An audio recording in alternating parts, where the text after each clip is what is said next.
नमस्कार दोस्तों, मैं हूं अमन शर्मा और आप देख रहे हैं आपका अपना YouTube चैनल CG04 बस फीड। दोस्तों, आज कृष्ण जन्माष्टमी के उपलक्ष्य में हमारी CG04 बस फीड की टीम आ पहुंची है रायपुर के जैतू साव मठ में। जैतू साव मठ छत्तीसगढ़ की राजधानी रायपुर के सबसे प्राचीन मठों में से एक है और यह पुरानी बस्ती में स्थित है। दोस्तों, आज का ये वीडियो बहुत ज़्यादा खास होने वाला है क्योंकि आज के इस वीडियो में हम आपको भगवान श्री कृष्ण और राधा रानी के प्रेम प्रसंग से जुड़े हुए कुछ बहुत ही रोचक तथ्य बताने वाले हैं। इसके साथ ही हम आपको जानकारी देने वाले हैं भगवान श्री कृष्ण के जीवन से जुड़ी हुई कुछ ऐसी बातों की जिसके बारे में बहुत ही कम लोग जानते हैं। तो दोस्तों, अगर आप इस वीडियो के ज़रिए पहली बार हमारे चैनल CG04 बस फीड के साथ जुड़ रहे हैं तो मेरी आपसे एक छोटी सी गुजारिश है कि प्लीज़ ये वीडियो शुरू होने के पहले इस चैनल को सब्सक्राइब कर लीजिए और इस वीडियो को भी लाइक कर दीजिए और कमेंट में राधे कृष्ण लिखना ना भूलें। तो आइए अब बाके बिहारी का नाम लेकर इस कथा की शुरुआत करते हैं। राधे राधे। राधे राधे। आप सबको कृष्ण जन्माष्टमी महापर्व की हार्दिक हार्दिक बधाई। और आज मैं जैतू साव मठ में भगवान जी की विशेष तैयारी के रूप में हम सब उपस्थित हैं। आपने सारे जगत में और समस्त भागवत प्रवक्ताओं से आपने सुना है उनकी 8 पट रानियाँ हैं, बाकी 108 रानियाँ, कुल मिलाकर के 16,108। लेकिन हमने सारे लोगों का विवाह सुना भगवान के साथ में। लेकिन बड़ी आश्चर्य की बात है कि हम सारे जगत में मंदिर देखते हैं तो सबसे ज़्यादा राधा और कृष्ण। जी हाँ, आप सोच में थोड़ा असमर्थ होंगे। मैं थोड़ी भक्ति की प्रवाह में ले चलता हूँ और आपको बताना चाहूँगा कि सबसे पहले राधा रानी का जन्म रावल तीर्थ में कमल के पुष्प में माँ का अवतरण। कुछ समय में आज वो धीरे धीरे वृषभान और कीर्ति के पास गई और लाडली महल में उनकी खूब सेवा हुई और बढ़ी। राधा रानी ने भगवान श्री कृष्ण के सामने प्रश्नवाचक चिन्ह, क्या तुम मुझे प्रेम करते हो? भगवान श्री कृष्ण ने मुस्कुराया और राधा रानी को कहा, राधा आज बोली तो बोली, आइंदा कभी भूल से नहीं बोलना। अरे पगली, प्रेम तो दूसरों से किया जाता है, तू तो मेरी है मेरी। जिस प्रकार दूध में होता है सफेद, अग्नि में होता है तेज, जिस प्रकार जल में होती है शीतलता, जिस प्रकार सारे विश्व में होती है हवा और जिस प्रकार शक्कर में होती है मिठास, ठीक उसी तरह मैं तुमसे इतना नहीं पता नहीं कितना प्रेम करता हूँ। राधा रानी गदगद हो गई और भगवान के चरणों पर गिर गई। अब प्रश्न आता है, राधा और कृष्ण की प्रेम प्रसंग सुने, विवाह की कथा नहीं सुनते, लेकिन सारे मंदिर राधा और कृष्ण का होता है। इसके पीछे एक रीजन, राधा रानी भगवान श्री कृष्ण के शरीर से उत्पन्न हुई है। भगवान श्री कृष्ण की भक्ति है भक्ति, इसलिए कहते हैं राधे राधे रखो चले आएंगे। एक दिन राधे राधे भगवान श्री कृष्ण कहते हैं और सत्यभामा के मन में लड्डू फूटने लगा। ये राधा कौन है? मैं तो सुन के तंग आ गई, मैं परेशान हो गई। हम लोग इतने सारे खूबसूरत है और ये 24 घंटा राधा, ये है कौन? मैं देखना चाहती हूँ, मैं मिलना चाहती हूँ। क्योंकि एक पत्नी को अपने पति के दूसरी माता के बारे में यदि बड़ाई सुने तो जलन होती है। सत्यभामा को हुआ, सत्यभामा पूछी तो रुक्मणी जानती है लक्ष्मी स्वरूपा है, चुप रही। लेकिन भगवान श्री कृष्ण ने कहा कल हम सब मिलेंगे कुरुक्षेत्र के मैदान में। और ग्रहण काल में जब उधर से बरसाने से राधा रानी अपनी सखियों के साथ और इधर द्वारकापुरी से सारे पत्नियों के साथ 16,108 पत्नियों के साथ जब कृष्ण नदियों पर गए, सरस्वती नदी के उस पार राधा रानी हरे कलर की घाघरे और चोला पहने चुपचाप जल में उतरती है और जब कृष्ण उतरता है, राधा ने कृष्ण को देखा और कृष्ण ने राधा को देखा और दौड़ते दौड़ते दौड़ते एक दूसरे के आज गले लग गए, प्रेम होने लगा, अश्रु की धारा गिरने लगी। भगवान श्री कृष्ण उनको द्वारका पूरी ले गए। बहुत कथा प्रचलित आती है, संक्षिप्त में बताना चाहूँगा। अंतः समय सत्यभामा का घमंड टूट जाता है और भगवान श्री कृष्ण सत्यभामा को कहते हैं राधा प्राण है और मैं तन हूँ, राधा मेरी है। और राधा उसी समय भगवान श्री कृष्ण के शरीर में वापस समा जाती है। इससे सिद्ध होता है कि भगवान के शरीर से राधा रानी का प्रागट्य हुआ और अंतः समय राधा और कृष्ण दोनों एक हो गए। इसीलिए आज भी आप वृंदावन क्षेत्र में जाएंगे, सने बिहारी बाके बिहारी में केवल एक है और उनके चरणों में कहा जाता है राधा रानी का वास है, उनके शरीर में राधा रानी का वास है। भगवान श्री कृष्ण के शरीर के गुणों के बारे में बहुत कम लोगों को जानकारी है। अगर आप लोगों को उनके बारे में जानकारी दे पाएँ, जैसे भगवान श्री कृष्ण अपने देहावसन के शरीर छोड़ के जाते तक कभी भी वृद्ध नहीं हुए, वो हमेशा जवान के जवान बने रहे। उनके और भगवान शिव के बीच में जीवाणु युद्ध हुआ था। इन सब के बारे में, उनके शरीर के गुणों के बारे में अगर आप छोटी सी जानकारी दे पाएँ। राधे राधे। आपका प्रश्न हुआ भगवान के शरीर का गुण रहस्य, लेकिन आपको मैं एक सोच में डालता हूँ। आपने कभी भगवान श्री राम जी का, भगवान श्री कृष्ण का दाढ़ी मूंछ देखा क्या? कभी नहीं देखा। भगवान श्री शंकर के दाढ़ी मूंछ है, लेकिन प्रभु राम के कभी नहीं, कृष्ण जी के कभी नहीं, भगवान विष्णु के कभी नहीं।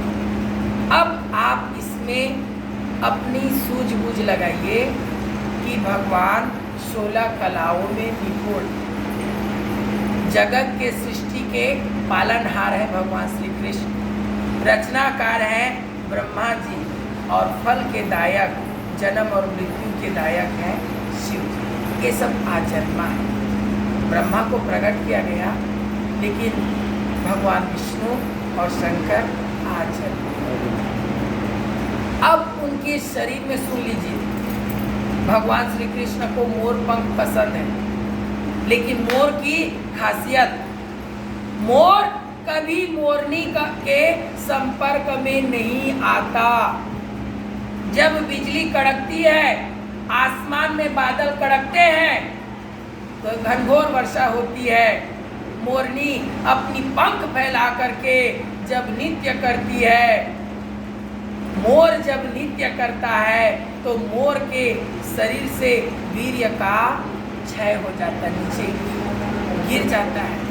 जब वीर गिरता है, कठोर मोती के समान मोरनी उसको चुग लेती है और अपने गर्भा ग्रहण कर लेती है। जी हाँ, आज साइंटिस्ट में देखिए टेस्ट ट्यूब क्या है, कृत्रिम गर्भाधान, इसी का सूझबूझ प्राचीन समय से चला है। भगवान को इसीलिए मोर पंख पसंद है, क्योंकि मोर दिखने में बड़ा खूबसूरत, लेकिन अपने शरीर को बचाए रखा। कहीं कहीं पर भागवत में कथा आती है, भगवान कहता है कि मैं आज भी बाल ब्रह्मचारी हूँ, मेरी इतनी पत्नियाँ हैं तो क्या। इसलिए उनका शरीर अद्भुत है और वो परमात्मा है। परमात्माओं का तुलना हम नहीं कर सकते, क्योंकि ये विधि का विधान उन्हीं का रचाया हुआ है। जब देखा भगवान श्री कृष्ण कि अर्जुन बड़े धर्म संकट में है, उनका भाई दुर्योधन एक सुई के नोक के बराबर उनको जब जमीन नहीं दिया, बड़ी पीड़ा हुई और भगवान श्री कृष्ण का साथ मांग करके कुरुक्षेत्र के मैदान में युद्ध के लिए चला गया। लेकिन जब अर्जुन ने देखा ये सारे भीष्म पितामह, गुरु द्रोणाचार्य, गंगा पुत्र सारे मेरे, मैं अपने का खून बहाऊंगा और मुझे संपत्ति चाहिए, ऐसी संपत्ति क्या काम की, आज असमर्थ हो गए और अपने गांडी धनुष को छोड़ दिया। तब भगवान जी ने उनको दिव्य ज्ञान दिया, वही है गीता का ज्ञान। 18 दिनों तक निरंतर अर्जुन को कहा जल में थल में सब में मैं हूं। और हमने सबने पुस्तकों में पढ़ा है ये आत्मा को कोई शस्त्र नहीं काट सकती, पुस्तकों में है। आज उसी का उदाहरण भगवान जी देते हैं, इसीलिए वो महान है। कभी उनके पग में देखिए बेटा, जब बाण लगा तो भगवान के चरणों में लगा और उनका चरण कैसे दिखता था, जीभ की तरह कोमल और गुलाबी, सारे पद्म पर निशान भगवान के चरणों में। इसीलिए चरणों की सेवा होती है और चरणों का चरणामृत लेते हैं संत महात्मा, उसी में करते हैं। अधिक नहीं कहूँगा क्योंकि ये कथा रहस्यमय है, अद्भुत है।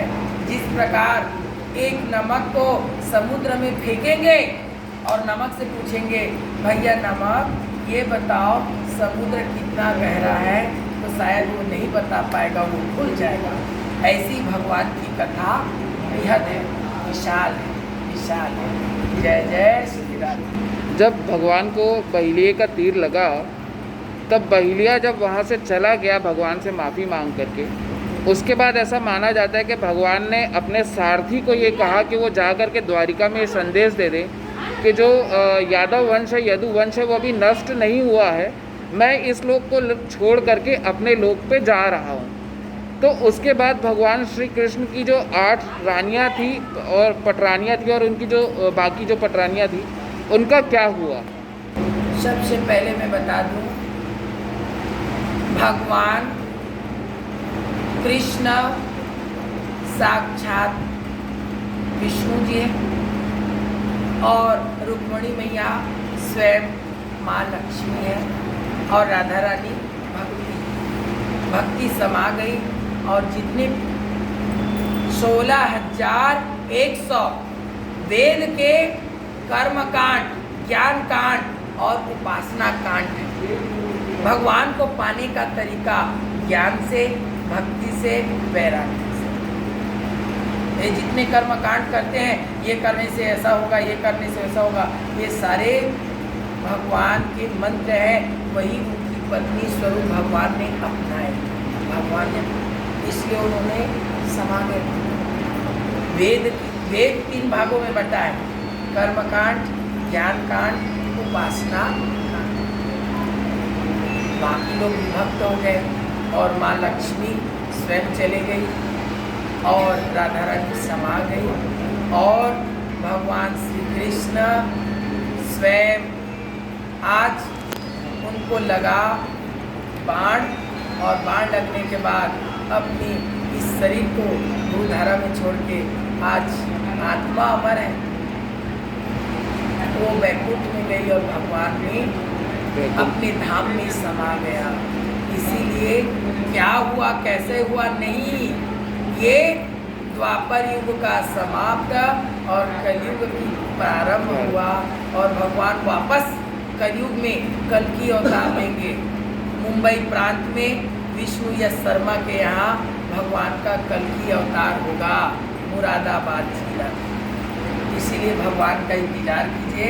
और आज भी देवी माँ बैठी है। वैष्णो देवी कौन है? साक्षात लक्ष्मी सरस्वती काली, जो भगवान के लिए बैठी है। और कलयुग में तो हनुमान जी साक्षात बैठे हैं भगवान जी को पाने के लिए। इसीलिए जो हनुमान जी की सेवा करता है उसको कलयुग शनि कभी सताता नहीं। जय जय श्री राम। बांके बिहारी के जीवन से जुड़ी हुई इतनी सारी रोचक जानकारियां हासिल करने के बाद हमने यहाँ भगवान राधा कृष्ण के दर्शन किए और उसके बाद काफ़ी देर तक यहाँ भगवान के भजन को भी एंजॉय किया। आइए आपको भी दिखाते हैं उस भजन की कुछ झलकियाँ।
क्या है बेटा ये? गाय है? गौ खयू है कि अम्मा है कि गाय? बोलो कल कल फिर मिलेंगे। कल टाइम से आ जाना बोलो। टाइम में आना। See you tomorrow. See you tomorrow.